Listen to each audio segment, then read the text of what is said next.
Bel va oyoq og'riqlari bilan kurashib kelayotgan buxorolik akamiz bizda 3 kun lecheniya oldilar. 3 kunlik muolajadan keyin fikrlari bilan bo'lishadilar. Mani ismim Istam. Buxoro viloyati Vobkent tumanidan keldim. Belimda grijam bor edi, 1-darajali. Mana bugun 3-kun, ancha yaxshiman.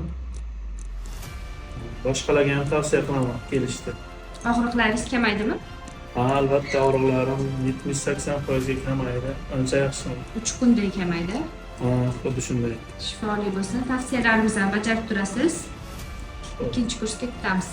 Mayli, rahmat. Sizlar ham shunaqa og'riqlar bilan kurashib kelayotgan bo'lsangiz, Sklet klinikasiga kelishingiz mumkin. Pastdagi raqamlarga qo'ng'iroq qilasizlar, kommentariyaga plus belgisini qoldirasizlar, like bilan podpiskani unutmaysiz. Videoni yaqinlarimizga jo'natib qo'yamiz.